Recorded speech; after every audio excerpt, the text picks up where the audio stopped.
Aralarrentzako foru aldundiak pasaden urte amaieran onartu zuen A8 autopistaren peajeren inguruan arau foral berria, EAJ, Alderdi Sozialista, Alderdi Popularrak eta Eusko Alkartasunak onartuta, lehenengo eta behin diskriminazio bada Durangaldeko biztanlentzako, lehen bezala diskriminazio bat izaten jarraitzen du, baina horretaz gain, momentu honetan guretzako iraingarria da Durangaldeko biztanle guztiontzako.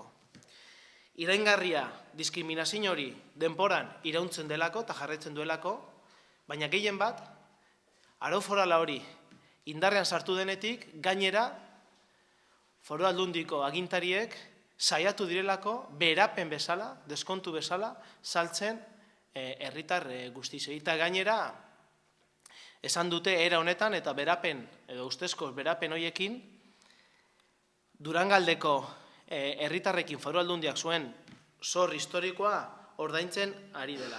Hori iraingarria da. Eta zergaitik da iraingarria, horretarako aurkezpen bat prestatu dugu, ikus dezazuen, berapenak izan beharrean, igoerak direla, salneurrizetan igoerak direla, jarraitzen dugu ordaintzen,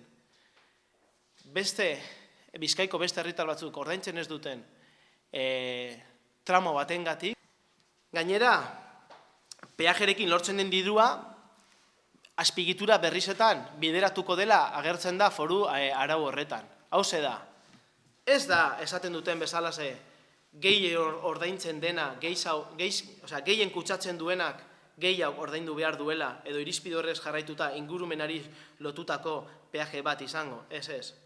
Peaje honetan lortuko den dirua, azpiegitura berriak eraikitzeko erabiliko da, bertan holan dagoelako, eta hain zuzen ere lehentasuna ematen zaie, Gerediagako obrari, Elorrio Gerediaga lotura horrei, eta Ermuko saiesbideari. Eta gure galdera da, Durangaldeko biztanleek ordaindu behar dugu bereziki azpiegitura berri horiek? Zergaitik beste lotura batzuetan eta saiesbidetan ez da irizpide berdina erabili? Zergaitik bertoko Bizkaiko beste leku batzuetako herritarrek euren inguruetan bide arinak edo saiesbideak egin direnean ez dute plus bat ordaindu? Hori nahi dute gurekin egitea. Azpiegitura berriak egitea, Bizkaiko horrekuntutan, baina gainera peaje erabilita. Hau zera, Durangaldeko biztanleak soilik ordaintzen dugu peaje hori erabilita. Aralarrek argi dauka, edo bizkaitar guztiak berdin ordaintzen dugu errepiden erabilegaitik, edo inork ere ez. Ez dugu onartzen diskriminazio gehiagorik.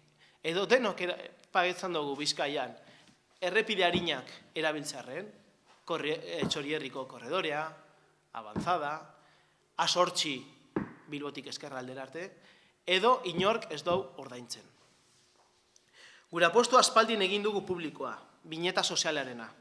Suitzan edo Austrian aplikatzen dena, urtean prezio finko bat biztanle guztiontzako Bizkaiko bide arinak erabiltzegaitik. Eta jasotzen den dirua mantenimendurako, azpiegiture mantenimendurako eta garraio jasangarriko politiketan inbertitzeko.